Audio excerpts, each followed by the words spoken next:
ఎక్సెల్లా global study abroad summit 2024 జరగబోతోంది. ఫిబ్రవరి 11న ఉదయం 10 గంటల నుంచి సాయంత్రం 5 గంటల వరకు తాజ్ డెక్కన్, బంజారా హిల్స్, హైదరాబాద్లో.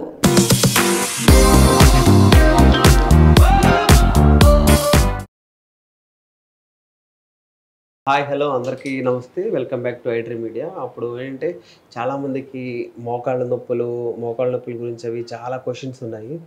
అవన్నిటికి ఆన్సర్ ఇవ్వడానికి మనతో అప్పుడు మన డాక్టర్ కిషోర్ కుమార్ గారు మనతో ఉన్నారు. సో ఆయన అడిగి మొత్తం మన ప్రాబ్లమ్స్ అన్నిటికీ సొల్యూషన్స్ అన్నీ ఆయన అడుగుదాము. హాయ్ సార్, నమస్తే సార్. నమస్కారం అండి సార్. చెప్పండి సార్, ఇప్పుడు చాలామందికి చిన్న వయసులోనే మోకాళ్ళు నొప్పులు వస్తున్నాయి అన్నారు. ఒక 10 మెట్లు ఎక్కేటప్పటికే నాకు కాళ్ళు అరిగిపోతున్నాయి, కాళ్ళు నొప్పులు వస్తున్నాయి, ఎక్కలేకపోతున్నాయి అని చాలామంది అంటున్నారు. అంటే మన అమ్మమ్మలకి తాతయ్యలు అంటే వాళ్ళు 70 ఏళ్ళు 80 ఏళ్ళు ఉన్నా కానీ వాళ్ళు వెళ్తున్నారు. వాళ్ళు ఇప్పుడు 20-30 సంవత్సరాలకే నాకు కాళ్ళు నొప్పులు వస్తున్నాయి, నడు నొప్పి వస్తుంది, సంథింగ్ అంటున్నారు కదా. సో వాటి గురించి అంటే సింపుల్ లాజిక్ అండి. అప్పుడు ఉన్న వాతావరణం ఇప్పుడున్న వాతావరణానికి కంప్లీట్ సినారియో మారిపోయింది. సో అప్పుడు వాళ్ళు చేసే పనులు, వాళ్ళు కింద కూర్చొని చేసే పనులు, తిరగల పనులు, రుబ్బాలన్నా కానీ కింద కూర్చొని పొలం పనులు, వాళ్ళు ఎప్పుడు నీ జాయింట్ని మూమెంట్లో ఉంచేవారు. ప్లస్ వాళ్ళు చేసే పనుల్లో అప్ అండ్ డౌన్స్ ఉండేవి కాదు. ఇప్పుడు మనం అనుకోండి, మనం పొద్దు నుంచి సాయంత్రం దాకా మన ఫుల్ బిజీ షెడ్యూల్లో ఎప్పుడు ఎక్కడ ఉంటామో తెలియదు, ఏం పని చేస్తుంటామో తెలియదు, మెట్లు ఎన్ని ఎక్కుతున్నామో తెలియదు, మెట్లకి ఎన్ని దిగుతున్నామో తెలియట్లేదు. సో ఈ బిజీ షెడ్యూల్లో మనం మన గురించి పట్టించుకోవడం మానేసి బాడీ మీద ఎక్కువ స్ట్రెస్ ఇవ్వడం వల్ల, ఫిజికల్ అండ్ మెంటల్ స్ట్రెస్ ఇవ్వడం వల్ల కొన్ని ప్రాబ్లమ్స్ వస్తున్నాయి.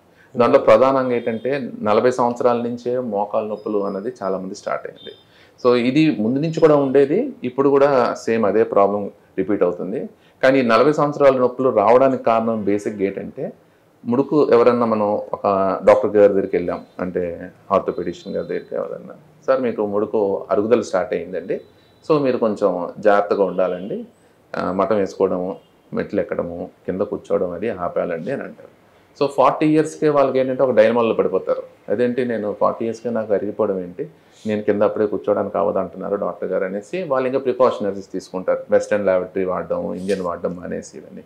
సో ఇలాంటి వాళ్ళకి చాలా సందేహాలు ఎలాంటివి అని అంటే, దానికి నేను ఏమని చెప్తాను అని అంటే, అసలు ఫస్ట్ నీకు ఆ నొప్పి ఎందుకు వచ్చింది. జనరల్గా నాకు 40 సంవత్సరాలు వయసు ఉన్న వాళ్ళు, సార్ నాకు ముడుకు నొప్పి ఉంది సార్, అసలు డాక్టర్ గారి దగ్గరికి వెళ్తే కింద కూర్చోద్దు అన్నారు, మెట్లు ఎక్కద్దు అన్నారు, మఠం వేసుకోవద్దు అన్నారు.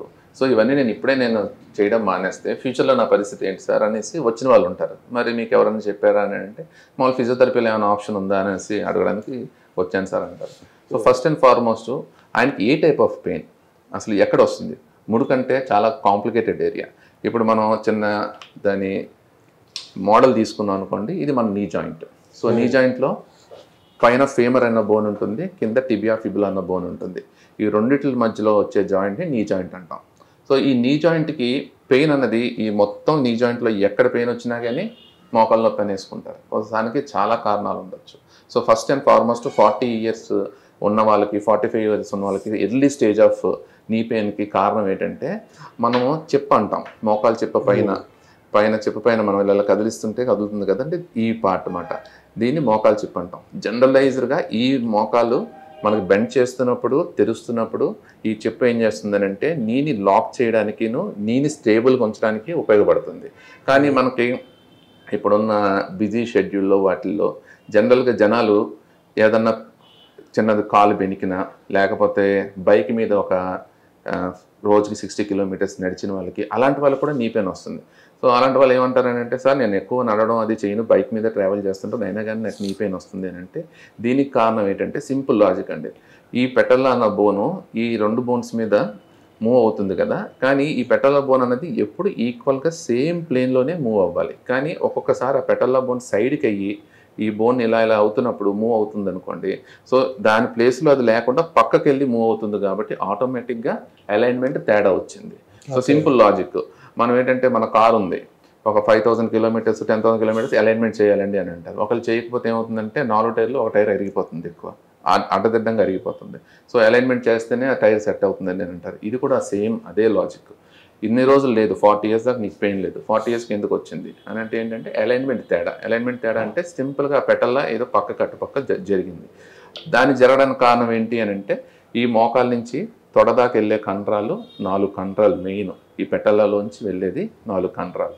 ఆ 4 కండరాల్లో ఒక పక్క కండరం కొంచెం టైట్ అయ్యి లాగింది. అంటే ఇటుపక్క ఉన్న కండరము దీన్ని లాగినప్పుడు ఆటోమేటిక్గా ఇది పక్కకి వెళ్ళిపోయింది. సో ఇటుపక్క ఉన్న కండరం వీక్ ఉంది. సో మనం చేయాల్సింది ఏంటి, వెంటనే మోకాలు నొప్పండి, మటం వేసుకోవద్దండి, కింద కూర్చోకండి, మెట్లు ఎక్కద్దు అన్నది కాదు పరిష్కారం. మనం ట్రీట్ చేయాల్సింది ఏ పక్క టైట్ ఉంది, ఏ పక్క లూజ్ ఉంది. ఆ మజిల్ టైట్ ఉన్న మజిల్ లూజ్ చేయాలి, అలాగే లూజ్ ఉన్న మజిల్ టైట్ చేయాలి. టైట్ చేస్తే ఆటోమేటిక్ ఇది అలైన్మెంట్లోకి వచ్చేస్తుంది. అలైన్మెంట్కి వచ్చిందంటే పెయిన్ అనేది రెడ్యూస్ అయిపోతుంది. ఎవరైతే పేషెంట్ ఉంటారో ఆయనకి రెడ్యూస్ అయిపోతుంది. సో ఈ విధంగా మనం కారుకి అయితే ఎలాగైతే వీల్ అలైన్మెంట్ చేస్తామో ఇది మనం చేయాలి. చాలామంది ఇక్కడ మిస్ అయిపోతున్నారు. మనం ఏంటంటే ఫస్ట్ అండ్ ఫార్మోస్ట్ అలైన్మెంట్, బాడీని ఒక హోల్ స్ట్రక్చర్ కింద చూడాలి. మోకాలు నొప్పి అంటే మోకాలు నొప్పి మీదే ఉండకూడదు, యాంకిల్ దగ్గర కూడా చూసుకోవాలి. యాంకిల్లో ఏమైనా ఇన్వర్షన్, వాళ్ళది ఫ్లాట్ ఫుట్ దేనివల్ల వస్తుంది ఇక్కడికి. అలాగే హిప్ దగ్గర చూసుకోవాలి, ఆయన హిప్ బోన్ కరెక్ట్గా ఉన్నదా, లేకపోతే అప్ అండ్ డౌన్ ఏమైనా అయిందా, స్పైన్కి వెళ్ళిపోవాలి. అలాగా పై నుంచి మెడ దగ్గర నుంచి కాళ్ళు యాంకిల్ దాకా చూసుకోగలిగితేనే ఈ దాన్ని ట్రీట్మెంట్ చేయగలం. సో ఈ విధంగా మనం యంగ్ పేషెంట్స్ మన దగ్గరకు వచ్చినప్పుడు ఫస్ట్ అండ్ ఫార్మోస్ట్ మనం అసెస్ చేయాలి. ఏ మజిల్ వీక్ ఉంది, ఏ మజిల్ ఇబ్బంది ఉంది, దాని ప్రకారం వారి కరెక్ట్ ట్రీట్మెంట్, వారికి గైడెన్స్ ఇవ్వగలిగితే అసలు నెక్స్ట్ లెవెల్కి మోకాలు ఎరిగిపోయండి, ఆపరేషన్ అన్నారండి ఒక 10 years తర్వాత దానికి తీసుకెళ్లకుండా అక్కడితో మనం అరికట్టవచ్చు. అంటే చాలా మంది మోకాలు చెప్పులు అరిగిపోయినాయి అంటారు కదా చాలా. అదే మోకాలు చెప్పులు అని అంటే సింపుల్గా ఇందాక చెప్పాను కదా, 40 years వాళ్ళకి ఏంటంటే ఇది పెటల్లా, ఇది ఫేమరు, ఇది టిబియా, ఈ రెండింటి మధ్యలో దీని కింద మోకాలు చెప్ప అంటాం. మోకాలు చెప్ప అని అంటే ఏంటంటే ఈ ఫేమర్ కింద ఉన్న ఈ బోన్ చిన్న బార్డరు, ఈ బార్డరు, ఈ రెండు ఫస్ట్ అండ్ ఫార్మోస్ట్ ఏమవుతుందని అంటే 2 ఎముకలకి మధ్యలో ఎప్పుడు మూమెంట్ అవ్వడానికి మన బాడీ ఏం చేస్తుంది, సహకరించడానికి కండరాలు సహకరిస్తాయి. ఇందాక నేను చెప్పింది ఏంటంటే కండరాలు టైట్నెస్ ఉంటే దాన్ని లూజ్ చేయాలి. అది లూజ్ చేయలేదు, తెలియలేదు జనాలకి. ఒక 10 years అలాగే గడిపేసినప్పుడు ఆటోమేటిక్ ఈ పెట్టల్లో పక్కకి వెళ్ళి అదే విధంగా ఆయన నడవడం మొదలుపెట్టాడు. సో ఆటోమేటిక్ ఈ పెట్టల్లో పక్కకి వెళ్ళింది అంటే ఏంటంటే ఈ బోన్ కూడా పక్కకి వెళ్తుంది. పక్కకి వెళ్ళినప్పుడు అదే మూమెంట్లో మనం స్టార్ట్ చేసినప్పుడు ఈ 2 బోన్లకి ఎప్పుడైనా బోన్కి కార్టిలేజ్ అనేది ఉంటుంది అన్నమాట, సపోర్ట్ లాగా. ఆ కార్టిలేజ్ అనేది ఫస్ట్ అరగడం మొదలు పెడుతుంది. కార్టిలేజ్ అరిగినప్పుడు మనకి ఇనీషియల్గా చిన్న పెయిన్ వస్తుంది. ఇనీషియల్గా చిన్న పెయిన్ వచ్చినప్పుడు అది స్టేజ్ 1 ఆర్థరైటిస్ అంటాం. సో దాని మీదే నడుస్తుంటారు, వెళ్తుంటారు, అన్ని చేస్తుంటారు, ఆ కార్టిలేజ్ అరగడం మొదలు పెడుతుంటుంది. సో ఆఫ్టర్ ఒక 2-3 years అంటే 40 years నొప్పి వచ్చినడికి ఒక 45 yearsకి ఏమంటే స్టేజ్ 1లో ఉన్నారండి మీరు ఆస్టియోఆర్థరైటిస్, కొంచెం జాగ్రత్తగా ఉండండి అని అంటాం. దాంతోపాటు డాక్టర్ గారు ఎవరన్నా మనకు సలహా ఇస్తారు, బెండ్ అవ్వద్దు అది. దాంతోపాటు నీ రేంజ్ కూడా మటం వేసుకొని కూర్చోండి అంటే అలాంటి వాళ్ళు కూర్చోవాలి. లేదు సార్ 5 years బిఫోర్ నుంచి మానేసాను సార్ నేను నీ బెండ్ చేయడం అది ఇది. అందువల్ల అంటే అది కూడా మనం కన్సిడర్ చేయాలి. నీ బెండ్ చేయడం కూడా రావట్లేదు అని అంటే ఎంతవరకు వస్తుంది, ఆయనకి ఎక్కడ రెస్ట్రిక్ట్ అవుతుంది అది కూడా మనం చూసుకోవాలి. సో స్టేజ్ 1 వచ్చిన వాళ్ళకి ఏంటంటే జస్ట్ కార్టిలేజ్ అరుగుదల అనేది ఫస్ట్ స్టేజ్లో స్టార్ట్ అవుతుంది. సెకండ్ స్టేజ్ ఏంటంటే ఆ కార్టిలేజ్ చిన్న చిన్న బీట్లు వస్తాయి, అంటే చిన్న బ్రేకేజ్ వస్తుంది.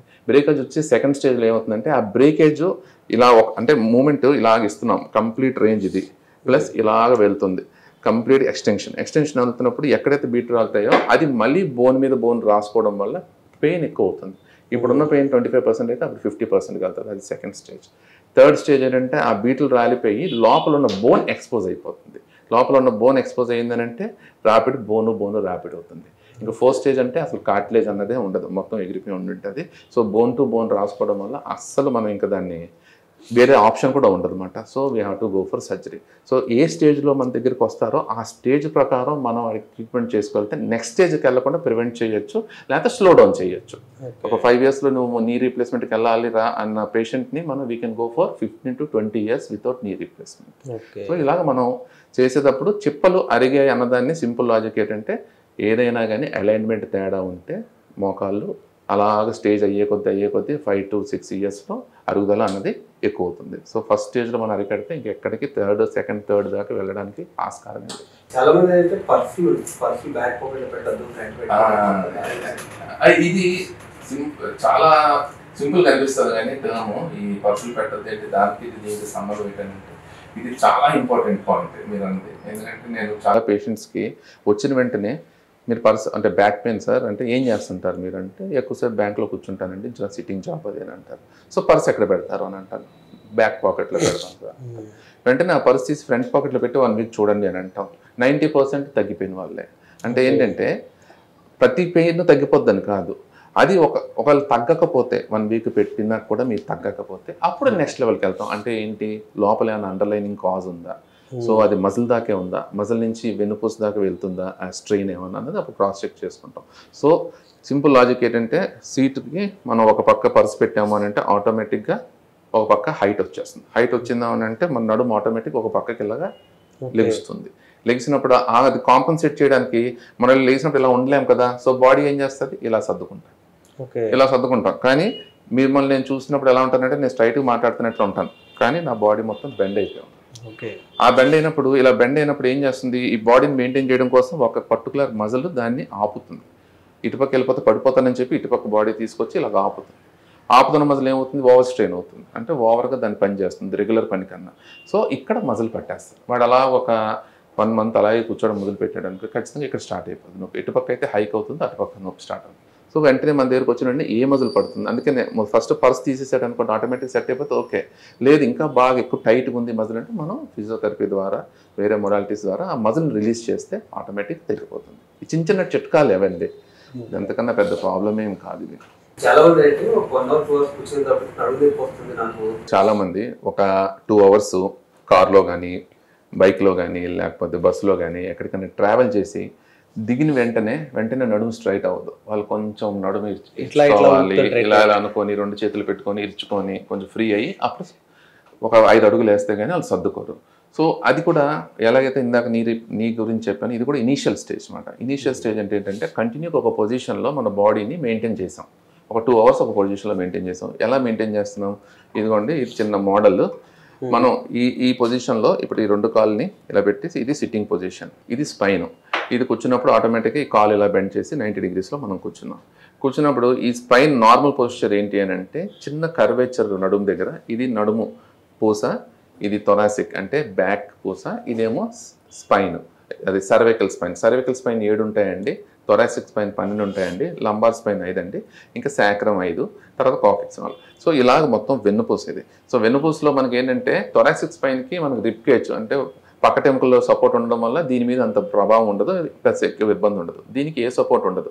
సో ఇప్పుడు మనం ఒక 2 hours పొజిషన్ కంటిన్యూస్ ఈ పొజిషన్లో కూర్చున్నాం. ఈ పొజిషన్లో కూర్చోాలంటే ఆ 2 hours మనం ఇలా కూర్చోలేం కదండి స్టిఫ్గా.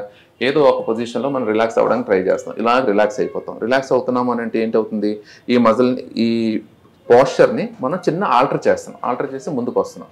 ముందుకు వచ్చినప్పుడు ఏమవుతుంది, ఈ మజిల్స్ ఇంకా ముందుకు పడిపోకుండా అంటే ఏదైతే స్పైన్ ఇంకా ముందుకు వెళ్ళిపోకుండా వెనకాల ఉన్న కండరాలని ఆపుతుంటాయి, ముందుకు వెళ్ళిపోకుండా ఆపుతుంటాయి. అంటే ఏంటంటే ఈ పొజిషన్లో ఉన్నప్పుడు రిలాక్స్డ్ పొజిషన్ కండరాలు, ఈ పొజిషన్లో ఉన్నప్పుడు వెనకాల కండరాలు ఇంకా ముందుకు వెళ్ళిపోకుండా ఆపుతుంటాయి. సో ఆటోమేటిక్గా 2 hours ఆ పొజిషన్లో ఉండేసరికి వెనకాల ఉన్న కండరాలన్నీ స్పాజంలోకి వెళ్ళిపోతాయి. స్పాజం అంటే టైట్నెస్.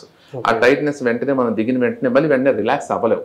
ఎందుకంటే అవి 2 hours నుంచి బాగా కష్టపడ్డాయి మన బాడీని పోస్చర్ని హోల్డ్ చేయడానికి. 2 hours నుంచి ఒక్కసారి మనం పోస్చర్ మార్చేసరికి అమ్మయ్య అని గాలి పీల్చుకొని అవి ఒక 10 to 15 seconds రిలాక్స్ అవ్వాలి. సో రిలాక్స్ అయ్యేసరికి మనం దిగిన వెంటనే నడుము స్ట్రైట్ అవ్వదు. సో అందుకనే మనం కొంతసేపు అటు ఇటు మూవ్మెంట్ చేసుకొని దాన్ని రిలాక్స్ చేసుకొని నడుస్తాం. సో ఒక సేయింగ్ ఏంటంటే అండి, మన అమెరికన్ స్టాండర్డ్స్ ప్రకారం అయితే ప్రతి 20 నిమిషాలకి మనిషి కూర్చున్న పొజిషన్ నుంచి లెగిసి ఒకసారి చిన్న రౌండ్ వేసుకొని రావాలంటారు. సో మన ఇండియన్ సినారియోలో, మన వర్క్ సినారియోలో మనం 1 hour మ్యాక్సిమం 1 hour దాకా అయితే మనం ఒక పొజిషన్లో కూర్చొని 1 hour తర్వాత ఖచ్చితంగా లెగిసి ఒకసారి. అందుకే సినిమా హాల్లో కూడా మనకు గంటన్నరకి కంపల్సరీ ఇంటర్వెల్ ఇస్తారు. ఎందుకంటే వీ హ్యావ్ టు వాక్. కానీ సినిమా హాల్లో కూర్చొని పోతారు అందరూ, కూర్చొని అలా మాట్లాడుకుంటారు. కానీ we have to walk for every 1 hour. లెగిసి ఒకసారి నడిచి ట్రైన్లో వెళ్ళినా ఎక్కడికి వెళ్ళినా 1 hour ఒకసారి అటు ఇటు కనీసం ఒక 20-30 అడుగులు వేయడం better. So that our body posture again adjust by it self. So ఆ విధంగా మనకి ఏంటంటే ఆ నడు నొప్పి బండి మించి దిగడం వల్ల దానివల్ల వచ్చే ప్రాబ్లం దానివల్ల అండి. సో ఎక్కడికైనా వెళ్తున్నాను లాంగ్ స్టాండింగ్ 1 hour ఒకసారి ఆగడం, కాలు దిగడం, అటు ఇటు సర్దుకోవడం, మళ్ళీ కూర్చోవడం, అది చేసుకుంటే మనకి ఎప్పటికీ ఇబ్బంది ఉండదు. అంటే ఇప్పుడు చాలా చోట్ల వెన్నుపూస జారింది, వెన్నుపూస సైడ్కి జరిగింది అని అంటారు. అది what ever you said is correct point. వెన్నుపూస జారింది, సైడ్కి జరిగింది అని అంటే ఉన్నాయి, అవి కండిషన్స్ ఉన్నాయి. కొన్ని కండిషన్స్ ఏమవుతుంది అని అంటే ఇప్పుడు ఏదైతే నేను ఇందాక చెప్పాను సింపుల్ లాజిక్, ఒకటే పోస్చర్ అలాగా కూర్చోవడం వల్ల ఆ పోస్చర్లో కూర్చొని ఎక్కువ అయిపోయింది ప్రెషర్. అంటే అది కూర్చున్నామనే కాదు, ఇంట్లో పని చేసుకోవడం, కొంతమంది లేడీస్ ఏమో బట్టలు తోవడం అది చేస్తారు. వాళ్ళు కింద కూర్చొని ఉతుక్కుంటే పర్లేదు, నడునొప్పి నీ పెయిన్స్ ఉన్నాయని చెప్పేసి చిన్న స్టూల్ వేసుకొని నడుము బెండ్ చేసి జాడించడం చేస్తున్నప్పుడు ఓవర్ ప్రెషర్ పెడుతున్నాం మనం ఆ మజిల్ మీద. ఓవర్ ప్రెషర్ పెట్టినప్పుడు ఒక్కొక్కసారి వెనకాల ఉన్న కండరాల్లో ఆ శక్తి అనుకున్నంత లేనప్పుడు ఆటోమేటిక్గా ఆ ప్రెషర్ని తట్టుకోలేనంత శక్తి మనం ఎక్కువ పెట్టి వర్క్ చేస్తున్నప్పుడు ఆటోమేటిక్గా ఒక మజిల్ మీద, ఒక స్పైన్ మీద, వెర్టిబ్రల్ బాడీ మీద ఒక వెర్టిబ్రల్ బాడీ కొంచెం ముందుకు జరగడానికి ఛాన్సెస్ ఉంటాయి. సో అలా జరగడానికి ఛాన్సెస్ ఉంటే అది ఇంకా నెక్స్ట్ సినారియో, దానికి ట్రీట్మెంట్ ప్రోటోకాల్ మారిపోతుంది. అది ఏ లెవెల్లో ఉంది, గ్రేడ్ 1, గ్రేడ్ 2, గ్రేడ్ 3, ఆపరేషన్ దాకా వెళ్ళాలా, లేకపోతే ఏ మజిల్స్ని మనం స్ట్రెంగ్తన్ చేసుకోవాలి, ఏ మజిల్స్ని లూజ్ చేసుకోవాలి అనేది ఉంటుంది. సో అది కొంచెం ప్రాబ్లమాటిక్గా. అలాంటి ఇష్యూస్కి మనం ఆ పేషెంట్ బట్టి మనం ట్రీట్మెంట్ ప్రోటోకాల్ ఉంటుంది, దాని ప్రకారం మనం చేయొచ్చు. ఇంకొక చిన్న ప్రాబ్లమ్స్ ఉంటాయి, మీరు అన్నట్లు జరిగింది అని అంటారు కదా, ఆ జరిగింది ఇంకో చిన్న మనం జనాల్లో ఏంటంటే డిస్క్ ప్రాబ్లం అండి నాకు అని అంటారు. L5S1 డిస్క్ ప్రాబ్లం అండి అని అంటారు.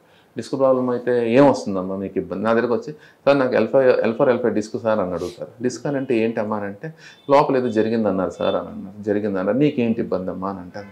అయితే మనకి ఇవి 5 పోసులు అన్నాను కదండి. ఇప్పుడు సింపుల్ లాజిక్గా చూడండి, ఈ రెండు వెర్టిబుల్ బాడీస్ మధ్యలో దీన్ని మనం డిస్క్ అంటాం. ఈ డిస్క్ ఏమవుతుంది జనరల్గా, ఈ డిస్క్ ఇప్పుడు ప్రతి ఏమంటారు వెర్టిబుల్ బాడీ మధ్యలో ఆ డిస్క్ని ఎందుకుంటే అంటే కుషనింగ్ కోసం, అంటే ఒక ఎముక మీద ఒక ఎముక ర్యాపిడ్ అవుతున్నప్పుడు కుషనింగ్ కోసం ఆ డిస్క్లు అన్నది ఉంటాయి. సో ఆ డిస్కుల్లో మన సెంట్రల్ ఫ్రెష్ బబుల్ గమ్ ఉంటుంది చూసారా, అది మనం ప్రెస్ చేస్తే లోపల నుంచి లిక్విడ్ బయటకు వస్తుంది, చుట్టూ హార్డ్ ఉంటుంది. డిస్క్ కూడా అలాగే ఉంటుంది. డిస్క్ చుట్టూ హార్డ్ మెటీరియల్ ఉండి లోపల లిక్విడ్ మెటీరియల్ ఉంటుంది. ఎక్కువ రెగ్యులర్ ప్రెషర్ పడడం వల్ల ఆ హార్డ్ మెటీరియల్ చిన్న బ్రేకేజ్ వచ్చి దాంట్లో ఉన్న లిక్విడ్ మెటీరియల్ బయటకు వస్తుంది. ఆ బయటకు వచ్చిందని డిస్క్ ప్రాబ్లం అంటాం, డిస్క్ ప్రొలాప్స్. అంటే దాంట్లో రకాలు ఉంటాయి, గ్రేడ్స్ ఉంటాయి. జస్ట్ బల్జ్ అయిందా లేకపోతే బ్రేక్ అయ్యి దాంట్లో బయటకు వచ్చిందా అన్న దాన్ని బట్టి ఉంటుంది. సో సింపుల్గా లాజిక్గా మనం చూసుకుంటే ఈ రెడ్ మెటీరియల్ అనేది డిస్క్లోంచి బయటకు వచ్చేసింది. లిక్విడ్ మెటీరియల్ అనేది వచ్చినప్పుడు ఏమవుతుందంటే ప్రతి పూసలోంచి అటు ఇటు 2 పక్కల నుంచి నరాలు మనకి బాడీకి సప్లై అవుతుంది. అది మెడ దగ్గర అయితే చేతికి సప్లై అవుతుంది, ఛాతి దగ్గరికి అయితే మిగతా భాగాలకి పొట్ట భాగాలకి అట్లా సప్లై అవుతుంది, నడుము దగ్గర అయితే కింద కాళ్ళకి సప్లై అవుతుంది. సో ఇప్పుడు ఈ నరము వచ్చేసి ఈ డిస్క్ వచ్చేసి ఈ నరం మీద ఒత్తిడి పెట్టింది అనుకోండి, ఆటోమేటిక్గా ఆ నరం ఎక్కడ దాకా సప్లై ఉంది దాన్ని, అంటే ఇప్పుడు కాళ్ళ దాకా ఉందా, మోకాల దాకా ఉందా, లేకపోతే తొడ దాకే ఉందా దాని సప్లై అన్న దాన్ని బట్టి మనకు వచ్చే పెయిన్ అన్నది ఉంటుంది అన్నమాట. సో ఆ డిస్క్ ఎంతవరకు నొక్కుతుంది, అది బయటకు వచ్చేసింది ఇంకా దాన్ని ఏమి చేయలేము, బాగా ప్రెషర్ పెడుతుందా అన్న దాన్ని బట్టి ట్రీట్మెంట్ ఉంటుంది. ఒకవేళ లేదండి మైల్డే, అది ఏమి పెద్ద నేరో ఏం అవ్వలేదు అని అంటే దాని ప్రకారం ఒక టైప్ ఆఫ్ ట్రీట్మెంట్ ఉంటుంది. కానీ ఏ టైప్ ఆఫ్ ట్రీట్మెంట్ చేయాలన్నా కానీ ఫస్ట్ మనం అసెస్ చేసుకుంటే పేషెంట్ని, ప్లస్ ఈ డిస్క్ వచ్చిన వాళ్ళకి కూడా మనం ఏంటంటే చిన్న అలైన్మెంట్ తేడా ఉంటుంది. అటుపక్కే ప్రెషర్ పడి ఒక పక్క ఎందుకు డిస్క్ వచ్చింది, వెనక రావచ్చు లేదా ఇటుపక్క రావచ్చు కదా. సో అటుపక్క వస్తుంది అని అంటే ఒక పక్క ఏదైనా మజిల్స్లో చిన్న ఇబ్బంది ఏమైనా ఉండి ఉంటుంది. సో అది కూడా మనం కరెక్ట్ చేసుకోగలిగితే మనం కొంచెం రిలీఫ్ ఇవ్వగలుగుతాం. సో ఇవన్నీ ఏంటంటే స్టేజెస్ ఆఫ్ ప్రాబ్లం బట్టి మన ప్రతిదానికి ఒక్కొక్క స్టేజ్కి ఒక్కొక్క టైప్ ఆఫ్ ట్రీట్మెంట్ మనం ఇస్తే ఖచ్చితంగా మనం రిలీఫ్ ఇవ్వగలం. ఇప్పుడు చాలా మందికి ఏంటంటే చేయి నొప్పులు వస్తుంటుంది, చేయి నొప్పులు వచ్చి డైలీ రెగ్యులర్గా ఫిజియోథెరపిస్ట్ని కలవాలి అంటారు కదా. ఈవెన్ ఇప్పుడు ఎక్కువ ఏంటంటే ఏమన్నా ఫంక్షన్కి వెళ్ళి ఎక్కడికి వెళ్ళా కానీ ఇక్కడ దగ్గరలో ఎక్కడ ఉన్నారు ఫిజియోథెరపిస్ట్ అని అడుగుతారు. అవునండి. సో హెల్త్ ఇష్యూ అంటే ఏం లేదు, అది ఇప్పుడున్న సినారియోలో మనం చూసుకుంటే నాకు కూడా ఎక్కువ మంది పేషెంట్లు రోజు వచ్చే ఒక 15-20 మందిలో ఒక 5 మంది భుజం నొప్పి వాళ్ళే వస్తారు. భుజం నొప్పికి చాలా కారణాలు ఉంటాయి. జనరల్గా ఒక 45-50 ఇయర్స్ ఉన్నవాళ్ళు భుజం రాత్రి అయ్యేసరికి నాకు భుజం నొప్పి వస్తుంది సార్, రాత్రి నిద్ర పట్టట్లేదు, చాలా ఇబ్బందిగా ఉంటుంది. సో నేను డాక్టర్ దగ్గరికి వెళ్తే ఫిజియోథెరపీ చేయించమన్నారు అన్నాడు. సో నా దగ్గరికి వచ్చిన వెంటనే ఆర్థోపెడిషన్ దగ్గరికి వెళ్తే ఫిజియోథెరపీ చేయమన్నాను. వస్తారు కదా, వచ్చిన వెంటనే నేను అమ్మ నీకు ఎన్ని రోజుల నుంచి ఉంది అంటే 4 రోజులే సార్ అంటే, ఒకసారి చెయ్యి ఎత్తండి అమ్మా అని అంటాం. చెయ్యి ఎత్తితే ఈ మాత్రం కన్నా ఇంక ఎత్తలేకపోతుంటారు. సరే నేను ఎత్తడానికి ట్రై చేస్తే ఇక్కడతో స్టక్ అయిపోయి ఉంటుంది. ఎందుకు స్టక్ అయిపోయింది, ఇది ఖచ్చితంగా 3 నెలలు అయింటుందమ్మా అని అన్నారు అనుకోండి. వాళ్ళ హస్బెండ్ ఆయన అవునమ్మా నువ్వు మొన్న కదా చెప్పావు నాకు 3 months బిఫోర్ అని అంటే అవునండి 3 నెలలు అయిపోయిందండి. అంటే సింపుల్ లాజిక్ ఏంటంటే ఈ బోను షోల్డర్ బోన్ అనుకోండి, ఎప్పుడైనా జాయింట్ ఎక్కడైనా మూవ్మెంట్ అవ్వాలంటే ఒక జాయింట్లోనే మూవ్మెంట్ అవుతుంది. సో షోల్డర్ జాయింట్ అనేది కొంచెం కాంప్లెక్స్ జాయింట్, ఎందుకంటే అది అన్ని డైరెక్షన్లో 360 degrees డైరెక్షన్స్లో తిరుగుతుంది. సో తిరిగే టైం అప్పుడు ఈ బోన్కి ఏ జాయింట్లో అయినా కానీ క్యాప్సుల్ అనేది, ఇప్పుడు ఇదే నీ జాయింట్ అనుకోండి, ఇది షోల్డర్ జాయింట్ లాంటిది నీ జాయింట్ అనుకోండి, దీనికి ఏంటంటే చుట్టూ క్యాప్సుల్ అని ఉంటుంది. క్యాప్సుల్ అని ఉంది, దాంట్లోనే సైనోవియల్ ఫ్లూయిడ్ అనేది ఎప్పటికప్పుడు ప్రొడ్యూస్ అవుతుంది. సో మూమెంట్ ఫ్రీగా ఉండడానికి మనం ఎలాగైతే గ్రీజ్ అది వేస్తామో అలాగే బాడీ సైనోవియల్ ఫ్లూయిడ్ అనేది ప్రొడ్యూస్ చేస్తూ ఉంటుంది. ఆ ప్రొడ్యూస్ చేస్తూ ఆ క్యాప్సూల్ అన్నది దాన్ని ప్రివెంట్ చేస్తూ బయటికి వెళ్ళిపోకుండా ఆ ఫ్లూయిడ్ని కప్పి ఉంచుతుంది. సో ఈ టైప్ ఆఫ్ మీరు అన్నారు కదా షోల్డర్ ప్రాబ్లం ఉన్న వాళ్ళకి అంటే జనరల్గా ఇడియోపాథిక్ అంటే కారణాలు ఇప్పుడు కూడా అది ఎందుకు వస్తుంది అన్నది తెలియట్లేదు. సో అలాంటి వాళ్ళకి ఏమవుతుందంటే ఆ క్యాప్సూల్ అన్నది ఈ బోన్కి మధ్యలో ఉన్న క్యాప్సూల్ అన్నది స్ట్రింక్ అయిపోవడం మొదలు పెడుతుంది. ఫస్ట్ అండ్ ఫార్మోస్ట్ ఏంటంటే ఇన్ఫ్లమేషన్, అంటే చిన్న లోపల నుంచి నొప్పి స్టార్ట్ అవుతుంది. ఆ సైనోవియల్ మెంబ్రెన్లో నొప్పి స్టార్ట్ అవుతుంది. నొప్పి స్టార్ట్ అయినప్పుడు ఏం చేస్తామంటే రేంజ్ ఫుల్ ఉంటుంది, కంప్లీట్ రేంజ్ ఉంటుంది, కానీ నొప్పి ఉంటుంది. అప్పుడు మనం ఏం చేస్తాం, అబ్బా ఎత్తుతుంటే నొప్పిరా బాబు అని చెప్పేసి ఎత్తడం తగ్గిస్తారు పేషెంట్లు. ఎత్తడం తగ్గించేసరికి సెకండ్ స్టేజ్కి వెళ్ళిపోతాం అన్నమాట. సెకండ్ స్టేజ్ పెరియాథరైటిస్ షోల్డర్ అంటాం. పెరియాథరైటిస్ షోల్డర్కి వెళ్ళేసరికి ఏమవుతుందని అంటే రెస్ట్రిక్షన్ స్టార్ట్ అయిపోతుంది, కానీ బలవంతంగా తీసుకెళ్తే వెళ్ళిపోతుంది. నొప్పి ఉంటుంది, రెస్ట్రిక్షన్ స్టార్ట్ అవుతుంది, బలవంతంగా తీసుకెళ్తే వెళ్తుంది. తర్వాత third stage frozen shoulder. Frozen shoulder అంటే నొప్పి ఉండదు, లోపల ఇన్ఫ్లమేషన్ అని నైట్ వచ్చే పెయిన్ ఏమి ఉండదు, కానీ కంప్లీట్ రెస్ట్రిక్ట్ అయిపోయింది. అంటే ఏంటంటే లోపల సైనోవియల్ ఫ్లూయిడ్ మెంబ్రెయిన్ ఇన్ఫ్లమేషన్తో పాటు క్యాప్సూల్ కూడా ష్రింక్ అయిపోద్ది. ష్రింక్ అయిపోయి ఇప్పుడు మీరు టైట్ షర్ట్ వేసుకొని చెయ్యి ఎత్తండి అంటే ఎత్తలేము, ఎందుకంటే అది ఆపుతుంది. సేమ్ అలాగే ఆ క్యాప్సూల్ అనేది ఏంటంటే బోన్ జాయింట్ ఎలా మూవ్ అయితే అది కూడా అలా స్ట్రెచ్ అవ్వాలి, ఫ్రీ అవ్వాలి. సో ఇలా ష్రింక్ అయిపోద్ది. ష్రింక్ అయిపోయేసరికి ఇంకా ఎత్తడం కంప్లీట్ టైట్గా ఉంటుంది. సో అలాంటి పేషెంట్లు మన దగ్గరికి వచ్చిన వాళ్ళకి మనం స్టేజెస్ బట్టి ఫస్ట్ స్టేజా, సెకండ్ స్టేజా, థర్డ్ స్టేజా అన్నారు. ఫస్ట్ స్టేజ్ అయితే ఒక టైప్ ఆఫ్ ట్రీట్మెంట్ ఉంటుంది. ఫస్ట్ ఏంటంటే పెయిన్ తగ్గిస్తే చాలు, వాళ్ళు రిలీఫ్ అయిపోతుంది. సెకండ్ స్టేజ్ ఏంటంటే రెస్ట్రిక్షన్ తగ్గాలి, పెయిన్ తగ్గాలి. థర్డ్ స్టేజ్ ఏంటంటే పెయినే లేదు, ఇప్పుడు ఆ టైట్నెస్ అయిపోయింది. ఆ టైట్నెస్కి రిలీజ్ చేయడానికి ఫిజియోథెరపీలో మొబిలైజేషన్, మ్యానిపులేషన్ ఇలా చాలా ఉన్నాయి. అప్పటికి రాకపోతే we will take the help of A doctor. వాళ్ళు కొంచెం మ్యానిపులేట్ చేస్తారు, చిన్న అనస్థీషియా ఇచ్చి. సో ఇలాంటి స్టేజెస్ ఒక్కొక్క స్టేజ్ బట్టి మనం ట్రీట్మెంట్ చేసుకోవచ్చు. జనరల్గా నా దగ్గరకు వచ్చే 100 పేషెంట్లో 80 పేషెంట్స్కి అమ్మ మీకు డయాబెటీస్ ఉందా అని అడుగుతారు. అడిగితే ఉంది సార్ అంటారు. అంటే 80% diabetes also one of the reason for ఈ షోల్డర్ ప్రాబ్లమ్కి అన్నది అది ఎంతవరకు కరెక్ట్ అంటే దానికి కూడా డాక్యుమెంటెడ్ ఎవిడెన్స్ ఏం లేదు. సో వెనెవర్ వీఆర్ ఆస్కింగ్, అంటే డయాబెటీస్ వల్ల బాడీ మొత్తం ఎలాగైతే ఇంపాక్ట్ అవుతుందో ఈ షోల్డర్ కూడా అలా ఇంపాక్ట్ అయింది అనేది ఒక కంక్లూజన్, కానీ దీనికంటూ ప్రామాణికంగా ఏం లేదు. సో ఈ విధంగా మనం షోల్డర్ ప్రాబ్లమ్ కూడా మనం 3 స్టేజెస్లో 3 విధాలుగా ట్రీట్మెంట్ చేసుకుంటే మంచి రిలీఫ్ వస్తుంది. ఎందుకంటే వేరే ఆప్షన్ కూడా లేదు, ఫిజియోథెరపీ ఆప్షన్ దీంట్లో మంచి రిజల్ట్స్ ఇస్తుంది. ఎందుకంటే స్టక్ అయిపోయిన దాన్ని మనం మెడిసిన్స్తో క్యూర్ చేయలేం, అది మళ్ళీ ఫిక్స్ చేయాలంటే స్ట్రెచ్ చేస్తూ ఆవిడకి అనుగుణంగా మనం చేసుకుంటే బెటర్గా ఉంటుంది. ఫిజియోథెరపిస్ట్ లేకపోతే చాలామంది ఏం చేస్తున్నారు అంటే బాడీ పెయిన్ వస్తుంది, సెలూన్కి వెళ్దాం పదా అని చెప్పి సెలూన్కి వెళ్తే వాళ్ళు ఏదో నొక్కుతున్నారు, ఏదో చేస్తున్నారు, ఏదో సంథింగ్. అది ఎంతవరకు కరెక్ట్ అంటారు అంటే వెళ్దాం? అది మీరు కరెక్ట్గా ఈ మధ్య కాలంలో చాలా ఎక్కువ యూట్యూబ్లో షార్ట్స్ వచ్చినప్పుడు కూడా అలాంటివి పెడుతున్నారు. సో నేను చూసింది ఏంటంటే సింపుల్ లాజిక్ ఏంటంటే ట్రెడిషనల్ బోన్ సెక్టర్స్ అనేవాళ్ళని అసలు ఒకప్పుడు వాళ్ళు ఈ పని సెలూన్ పని చేసే వాళ్ళు ఏంటంటే వాళ్ళకి ఎప్పటి నుంచో అలవాటు, వాళ్ళు పూర్వం నుంచి నేర్చుకొని వచ్చేసి ఎక్కడన్నా పట్టినట్లుందిరా ఎక్కడ అంటే వాళ్ళు దాన్ని ఏదో సెట్ చేసినట్టుంటే రిలీఫ్ వచ్చేస్తుంది. కానీ సింపుల్గా లాజిక్ ఏంటంటే ఇప్పుడు ఈ బోన్ ఉంది, ఇది చిన్నది, ఇది స్పైన్ మెడ అనుకున్నారు కదా, మెడ మీరు అంటున్నారు కాబట్టి మెడలో 7 స్పైన్ వెర్టిబుల్ బాడీస్ ఉంటాయి. ఆ 7 వెర్టిబుల్ బాడీస్లో ఎక్కడో చోట కొంచెం పక్కకి వెళ్తుంది. పక్కకి వెళ్ళినప్పుడు ఆటోమేటిక్గా ఇలా పక్కకి వెళ్ళినప్పుడు ఎందుకు వెళ్ళింది ఇది అంటే ఒక పర్టికులర్ మజిల్ దాన్ని లాగింది. సో ఇక్కడ పెయిన్ వస్తుంది అని అంటే వాళ్ళు ఏం చేస్తారు, ఇలా అని చెప్పి మళ్ళీ దీన్ని సెట్ చేసేస్తారు. సెట్ చేసేసరికి కొంచెం బాగానే ఉంది అని అంటారు. మళ్ళీ రేపు అయ్యేసరికి ఏమవుతుంది, మళ్ళీ ఆ మజిల్ ఆ బోన్ని మళ్ళీ పక్కకు లాగేస్తుంది. సో మనం దేన్ని ట్రీట్ చేయాలి, ఫస్ట్ మజిల్ని ట్రీట్ చేయాలి. అంటే ఒక మజిల్ ఓవర్ యాక్షన్ వల్ల ఆ బోన్ పక్కకి వెళ్ళిపోతుంది. సో ఈ టైప్ ఆఫ్ మనం సెలూన్స్లో చేసేది ఏంటంటే తాత్కాలికమే. వాళ్ళు ఏంటంటే ఎప్పుడు నొప్పి వచ్చినని వారం రోజులు మళ్ళీ నొప్పి వస్తే మళ్ళీ సెట్ చేసుకుంటారు, మళ్ళీ వచ్చేస్తారు. మళ్ళీ ఎక్కడో పడుకోవడంలో లేకపోతే ఏదైనా చూస్తే ఇలా పక్కకి ఇలా తిరుగుతారు, మళ్ళీ అది బోన్ సెట్. సో అవన్నీ ఏంటంటే తాత్కాలికం ఉపశమనమే. దీనికి ఈ మధ్య కాలంలో మనకి కైరోప్రాక్టర్ అనేసి ట్రీట్మెంట్ ఇవన్నీ ప్రాచుర్యంలోకి వస్తున్నది. సో దీంట్లో ఏంటంటే ఆ బోన్ సెట్ చేయాలి, సెట్ చేసిన తర్వాత ఆ బోన్ పక్కకి ఎందుకు వెళ్తుంది, అన్నం సాఫ్ట్ టిష్యూవా, మజిలా, లేకపోతే దేనివల్ల పక్కకి వెళ్తుంది ప్రతిసారి అన్నదాన్ని ట్రీట్ చేస్తే మళ్ళీ ఆ బోన్ పక్కకి వెళ్దాం. సో ఆ ట్రీట్మెంట్ అన్నది కంప్లీట్గా సెలూన్కిను దీనికి అసలు సంబంధం లేదు. సో అదేంటంటే తాత్కాలికం. ఇప్పుడు మనం బాడీ అంతా అలిసిపోయి ఉంటే వెళ్ళి మసాజ్ చేయించుకుంటే ఎలా కొంచెం రిలాక్స్ అయిపోతామో సేమ్ అది కూడా ఆ తాత్కాలికం రిలాక్సేషన్ కోసం. కానీ అది పర్మనెంట్ క్యూర్ కానీ అది ప్రామాణికమైన ట్రీట్మెంట్ కూడా కాదు. ఎందుకంటే దాంట్లో కొంతమందికి ఆస్టియోఫైట్స్ అనేసి అరిగిపోయి 60 ఏళ్ళకి చిన్న ఎముకలు బయటికి అరిగిపోయి వచ్చింటాయి. అది ఇలా ఇచ్చేటప్పుడు ఆ ఎముకల్లో చిన్న బ్రేకేజ్ వచ్చి ఈ స్పేస్ మధ్యలోకి ఆ ఎముక వెళ్ళిపోయింది అనుకోండి, సివియర్గా నరం మీద ప్రెషర్ పడి చెయ్యి ఎంత విపరీతంగా లాగి ఎక్కువైపోయిన వాళ్ళు కూడా చాలామంది వచ్చారు మన దగ్గరికి. సో ఏంటంటే ఏది చేసినా కానీ ఒక సైంటిఫిక్ రీజనింగ్తో చేస్తేనే దానికి పర్టికులర్గా ట్రీట్మెంట్ కానీ ఏదైనా కానీ మనకి మంచి రిజల్ట్స్ వస్తాయి. అందరూ చేసేస్తూ ఉంటారు కానీ అన్నీ అందరూ చేయలేరు.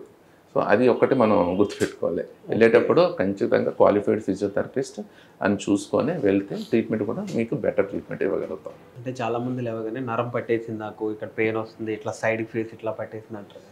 అంటే ఫేస్ మీరు వీక్నెస్ రావడం అంటారా ఒక పక్కకి, ఇది కూడా జనరల్గా చాలామందికి ఈ మధ్యకాలంలో చూస్తున్నాము. సో దీంట్లో ఏమంటారంటే సింపుల్గా ఫేస్ ఒక పక్క డివేట్ అయిపోతుంటుంది. ఎందుకు డివేట్ అయిపోతుందంటే పొద్దున్న లేచేసి వాళ్ళు బ్రష్, వాళ్ళకి తెలియని కూడా తెలియదు, పొద్దున్న అర్థం చూసుకోం కదా, వెళ్ళేసి బ్రష్ చేద్దామనేసి చూసి నోట్లో నీళ్ళు తీసుకుంటే ఒక పక్కకి నీళ్ళు వచ్చేస్తుంటాయి, ఒక పక్క నుంచి నీళ్ళు బయటకు పడిపోతుంటాయి. ఎందుకు పడిపోతున్నాయి అనేసి వాళ్ళు ఒక్కసారి గాబరపడి అర్థంలో చూసుకుంటే ఇటుపక్క ఎక్స్ప్రెషన్స్ ఏమి ఉండదు, ఇలా పళ్ళు చూపించాను ఇదేమో కామ్ అయిపోయి ఉంటుంది, ఇటుపక్క నార్మల్ పని చేస్తుంటారు. వాళ్ళు ఏమనుకుంటారు అని అంటే ఎటుపక్క అయితే మూమెంట్ ఏం లేదో అది కాదు, ఇటుపక్క లాగేసింది అనుకుంటారు. అంటే ఇది నార్మల్, ఇది మూమెంట్ లేదు, ఇలాగ అన్నప్పుడు ఇది ఎక్కువ లాగేస్తుందంటే నాకు లెఫ్ట్ సైడ్ ప్రాబ్లం అనుకుంటారు, కానీ వాళ్ళకి వచ్చేది రైట్ సైడ్. సో ఆ గాబరాతోటి డాక్టర్ దగ్గరికి వెళ్తారు. డాక్టర్ దగ్గరికి వెళ్ళినప్పుడు చాలామంది డాక్టర్స్ ఏంటంటే దాన్ని వెంటనే కనుగొని ఇది చిన్న ప్రాబ్లమే అమ్మ అంటే వాళ్ళు ఎలాగ ఆలోచిస్తారంటే పేషెంట్స్ ఇది పెరాలసిస్ బ్రెయిన్కి సంబంధించింది అని చాలామంది గాబరాతోటి వెళ్తారు. సో అలాంటి వాళ్ళకి ఏంటంటే సింపుల్గా డాక్టర్స్ అది ఎందుకు వచ్చింది ఏంటి అనేది ఒకసారి క్రాస్ చెక్ చేసుకొని ఇయర్ కానీ ఈ పెయిన్స్ సిమ్టమ్స్ అడిగి సో ఈ టైప్ ఆఫ్ పెయిన్ అండి మీకు అదేం పెద్ద ప్రమాదం ఏం కాదు అనేసి అన్న తర్వాత సింపుల్గా ఏమవుతుంది అంటే అలాంటి దాంట్లో చెవు కింద నుంచి మనకు ఫేస్కి సప్లై చేసే నరాలు వస్తాయి. అలాగే లెఫ్ట్ రైట్ రెండు పక్కల నుంచి వస్తాయి. సో దీనికి కారణాలు ఏదన్నా అవ్వచ్చు. ఎక్కువ మందికి మనం చలికాలంలో చూస్తాం, చిన్న చిన్న పిల్లలకి కూడా చూస్తాం, 20 years 15 years వాళ్ళు ఏంటంటే చెవులో జనరల్గా చెవు కింద నుంచి వచ్చినప్పుడు నరం కింద నుంచి వస్తుంటుంది, ఫేస్కి సప్లై ఫేషియల్ నర్వ్. సో చెవులో ఏదన్నా చల్ల గాలి వెళ్ళినా కానీ ఇప్పుడు బైకులు వేసుకొని అరుకు వెళ్ళిపోతారు సీరియస్గా, ఒక 10 మంది 2 బైకులు ఒక 5 బైకులు వేసుకొని వాళ్ళు రిటర్న్ వచ్చేటప్పుడు వాళ్ళల్లో ఒకరికి ఇలాగ అయింది. అప్పుడు నేను అడుగుతాను ఈ మధ్యలో ఏమన్నా ఎక్కడికైనా వెళ్ళారా కోల్డ్ క్లైమేట్కి అని అంటే మన అరకు వెళ్ళాం సార్ అంట, లేకపోతే కూల్ డ్రింక్స్ మంచి చిల్లు తాగాం సార్ అది అంట. సో ఇలాంటప్పుడు ఒక్కొక్కసారి సెక్యువల్ అంటే అది ఎందుకు వచ్చింది దీనివల్లే అని అంటే తాగిన వాళ్ళందరూ రావాలి కదా, అలాగైతే వెళ్ళిన వాళ్ళందరూ రావాలి కదా. సో అది బాడీ బట్టి ఉంటుంది. సో వాళ్ళకి అక్కడ చెవు కింద నుంచి వచ్చినప్పుడు ఆ నరము ఖచ్చితంగా చెవులో ఆ చల్లగాలి వెళ్ళి చెవు కొంచెం స్పాజంలోకి వెళ్తుంది, చిన్న వాపులోకి వెళ్తుంది. ఆ ఇండైరెక్ట్గా ఎఫెక్ట్ ఒకసారి ఆ నరువు మీద స్పాజం అనేది ఆ ఒత్తిడి అనేది పడడానికి ఛాన్సెస్ ఉంటాయి. ఇంకోటి ఏంటంటే వైరల్ ఇన్ఫెక్షన్ ఉంటుంది, హెర్పిస్ అలాంటి వైరల్ ఇన్ఫెక్షన్ చెవులో రావచ్చు. ఆ ఇన్ఫెక్షన్ రావడం వల్ల ఆ వైరస్ కూడా ఆ నర్వ్ కూడా ఇంపాక్ట్ చూపిస్తుంది. అలాగే పిప్పి పన్ను ఉన్న వాళ్ళు చాలామంది పట్టించుకోరు, దాని లోపల ఇన్ఫెక్షన్ అలా ఎక్కువైపోయి ఆ ఇన్ఫెక్షన్ వల్ల కూడా ఆ బ్యాక్టీరియల్ ఇన్ఫెక్షన్ కూడా నర్వ్ కొంచెం ఇబ్బంది పడవచ్చు. సో లేకపోతే డైరెక్ట్ ఇంపాక్ట్ ఏదైనా దెబ్బ తగలడం కానీ ఎవరైనా కొట్టుకున్నప్పుడు అలాంటప్పుడు కూడా ఈ ప్రాబ్లం రావచ్చు. సో ఇది ఏంటంటే లోవర్ మోటార్ న్యూరాన్ లీజన్ అంటాం, అంటే బ్రెయిన్లోంచి నరం బయటకు వచ్చిన తర్వాత వచ్చిన ప్రాబ్లం కాబట్టి బ్రెయిన్లో పెరాలసిస్కి దీనికి సంబంధం లేదు. So it is lower motor కిందకి వచ్చిన ఫేషియల్ నర్వ్. సో కారణాలు ఏంటి, ఏ కారణం వల్ల ఇది వచ్చింది అన్నది మనం ఫస్ట్ కనుక్కొని దానికి తగ్గట్టు మెడికేషన్ వాడుతూ ఫిజియోథెరపీ పార్ట్ ఏముంటుంది అని అంటే ఇప్పుడు ఇటుపక్క మనకి నార్మల్ రైట్ సైడ్ వచ్చింది అనుకోండి దాన్ని ఇంకోటి సింపుల్ టర్మ్స్లో చెప్పాలంటే బెల్స్ ప్యాలసీ అని అంటారు అన్నమాట, facial palsy or Bell's palsy అని అంటాం. సో ఇటుపక్క రైట్ సైడ్ వచ్చినప్పుడు లెఫ్ట్ సైడ్ డివేట్ అయిపోతుంటుంది. సో రైట్ సైడ్ మజిల్స్ ఏం పని చేయట్లేదు. సో మనం ఏంటంటే చిన్నది ఫేషియల్ స్టిమ్యులేషన్ అని ఉంటుంది. ఫేషియల్ ఏ మజిల్స్ అయితే మనకు పని చేయట్లేదు ఆ మజిల్స్ అన్నిట్లో స్టిమ్యులేటర్ ఇచ్చేసి కొంచెం దాన్ని మొబిలైజ్ చేస్తాం. ఆ మజిల్స్ ఎందుకు మొబిలైజ్ చేస్తూ ఉంటామంటే ఇక్కడ నుంచి ఎప్పుడైతే ఆ నరం మీద సిగ్నల్ ఆగిందో సిగ్నల్ వచ్చినంత వరకు ఈ మెడికేషన్ అన్ని పనిచేసి సిగ్నల్ వచ్చినంత వరకు ఇది ఎక్స్టర్నల్గా మనం ఇచ్చే స్టిమ్యులస్ ఆ నరానికి మజిల్కి ఇచ్చే స్టిమ్యులస్. సో అది ఎప్పుడైతే మళ్ళీ ఇక్కడ సిగ్నల్ స్టార్ట్ అయిపోతుందో మళ్ళీ పేషెంట్ రికవరీ అనేది స్టార్ట్ అయిపోతుంది. 14 రోజుల నుంచి 21 రోజుల్లో ఆ patient recovery maximum 99% patients recovery వచ్చేస్తుంది. సో ఇది పెరాలసిస్కి దీనికి సంబంధం లేదు. ఇవన్నీ అంటే మన అమ్మమ్మ తాతయ్యల రోజులు ఏమి లేవు, ఇప్పుడేమో ఏదో చాలా పేర్లు వస్తున్నాయి డిజీజ్లు అన్ని. ఎందుకు వస్తున్నాయి అంటారు ఇప్పుడు ఇవన్నీ? స్ట్రెస్ లెవెల్స్ అండి ఎక్కువ చెప్పాలంటే. ఎందుకంటే వాళ్ళు పనిచేసేవారు మనం పనిచేసేవాళ్ళం, వాళ్ళు తిరిగేవాళ్ళు పొద్దునుంచి సాయంత్రం దాకా మనం తిరుగుతున్నాం. స్ట్రెస్ లెవెల్స్ మన డైలీ రొటీన్స్ అంటే మార్నింగ్ ఎన్ని గంటలు లేస్తున్నావు, ఎన్ని గంటలు పడుకుంటున్నావు, ఎంత స్ట్రెస్ఫుల్ లైఫ్లో ఉంటున్నావు అన్న దాన్ని బట్టి ఇవన్నీ ఆధారపడి ఉంటాయి.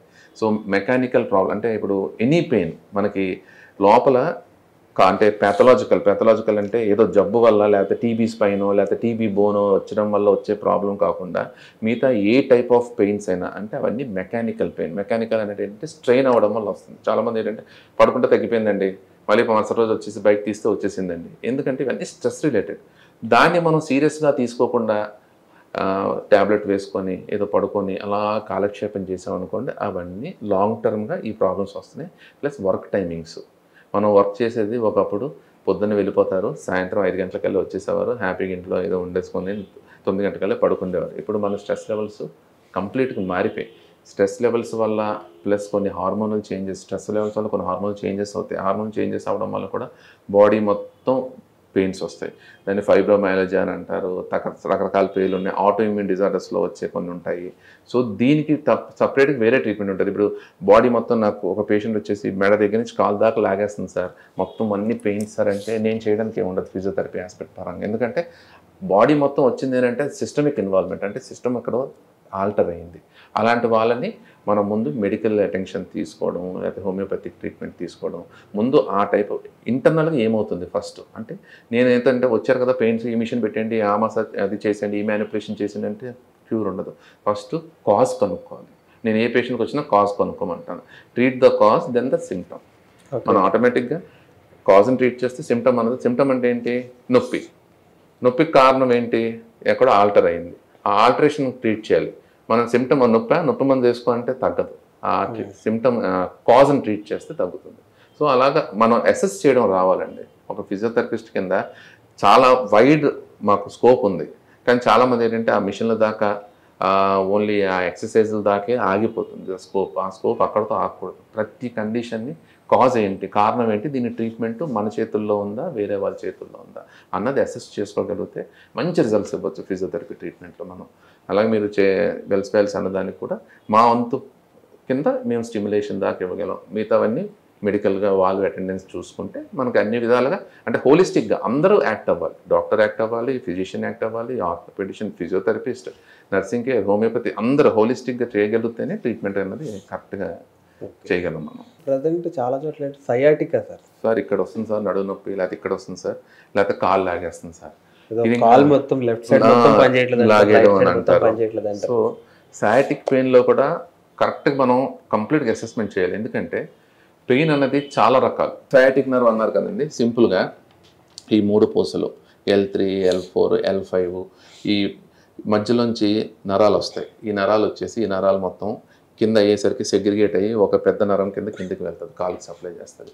సో ఈ ఏరియాలో ఏమన్నా ప్రాబ్లం ఉందా, ప్లస్ ఆ నరం కాలుకి సప్లై చేస్తున్నప్పుడు ఈ చుట్టుపక్కల ఉండే కండరాలు, ఆ కండరాల కింద నుంచి నరం వెళ్తున్నప్పుడు ఆ కండరం ఏమైనా టైట్ ఉందా, దానివల్ల సయాటిక్ ప్రాబ్లం ఉందా, డిస్క్ వల్ల ఉందా, వెట్రల్ బాడీ వల్ల ఉందా, మజిల్స్ వల్ల ఉందా, ఇది చూసుకొని నా దగ్గరికి వచ్చే సయాటిక్ పెయిన్ అనేసి నా దగ్గరికి వచ్చిన వాళ్ళలో 50% సయాటిక్ నర్వ్ ఇన్వాల్వ్మెంటే కాదు, వేరే పార్ట్స్ అంటే వేరే స్ట్రక్చర్స్ యాజ్ మజిల్స్ స్ట్రక్చర్ అయ్యి ఉండొచ్చు. ఐటీ బ్యాండ్ అంటాము, అంటే ఇక్కడ సైడ్ తొడకి మోకాల దాకా, తొడ నుంచి మోకాల దాకా వెళ్తుంది, దాని టైట్నెస్ అయ్యి ఉండొచ్చు. సో ఇవన్నీ అసెస్ చేయాలి. ప్రతిదాన్ని సయాటిక్ అన్నది వేగ్ టర్మ్. మోకాల నొప్పి అని అంటే మోకాల నొప్పి, అంతేకాని ఆ మోకాల నొప్పి కారణాలు ఎలా ఉంటాయి, అలాగే సయాటిక్ పెయిన్ అంటే బ్యాక్ పెయిన్ అంటే సయాటిక్ నర్వ్. కానీ సయాటిక్ అన్నది 50 to 60% పేషెంట్లో అది సయాటిక్ నర్వ్ ఇన్వాల్వ్మెంటే ఉండదు. చాలా కారణాలు ఉండొచ్చు. హ్యామ్స్ట్రింగ్ మజిల్స్ పుల్ అయ్యి ఉండొచ్చు, కాఫ్ మజిల్ పుల్ అయ్యి ఉండొచ్చు, క్వాడ్రిసెప్స్ వీక్నెస్ అయ్యి ఉండొచ్చు. మనం చెప్పాం కదా ఒక పర్స్ పెట్టడం వల్ల అది అయ్యి ఉండొచ్చు. పర్స్ పెట్టినప్పుడు ఏమవుతుందంటే పర్స్ కింద ఏమో పైరిఫార్మిస్ మజిల్ అని ఉంటుంది, ఆ పర్స్కి పైరిఫార్మిస్ మజిల్ ఇలా ప్రెస్ చేస్తుంటే ఆటోమేటిక్గా ఇక్కడ నుంచి వచ్చే సయాటిక్ నర్వ్ ఈ బోన్ మీద ప్రెస్ అవ్వడం వల్ల ఆ పెయిన్ సయాటిక్ పెయిన్ లాగా ఉంటుంది. దాన్ని పర్స్ తీసేస్తే ఆటోమేటిక్ సయాటికా పోయింది. సయాటికా పెయిన్ పోయింది అని అంటే అదే పర్స్ తీస్తే సయాటికా పెయిన్ పోవడం ఏంటంటే సయాటికా అనేది ఓన్లీ ఈ ఏరియాలో ఈ పూసల్లో ప్రాబ్లం వచ్చి అక్కడ నరువు ఏమన్నా ఇంపింజ్మెంట్ అయ్యి అక్కడి నుంచి కిందికి వస్తేనే సయాటిక్ పెయిన్. మిగతావన్నీ అదర్ కాజెస్. ఆ అదర్ కాజెస్కి మనం ట్రీట్మెంట్ చేసుకోవచ్చు. కానీ సయాటిక్ పెయిన్ అనేసి ఎవరన్నా సయాటికా అంటే దాన్ని ఇప్పుడు కూడా చాలామంది నాకు 5 years బిఫోర్ సయాటికా ఉందండి, 10 years బిఫోర్ సయాటికా ఉంది అన్నది మైండ్లో తీసేయండి. ఇప్పుడు మీకు ఏంటుంది రావడం, ఇప్పుడు మీ ప్రాబ్లం ఎలా ఉంది, మీరు ఎలా ప్రజెంట్ చేస్తున్నారు, అది చూసుకొని మనం ట్రీట్మెంట్ చేయగలగాలి. దాన్ని బట్టి మనం సయాటికా అంటే పెద్ద వరి అయిపోవాల్సింది ఏమి లేదు patient. Thank you sir, thank you so much. ఇది మన డాక్టర్ కిషోర్ కుమార్ గారు, చీఫ్ ఫిజియోథెరపిస్ట్ గారు. So hope you all enjoy it. This is Venky signing off.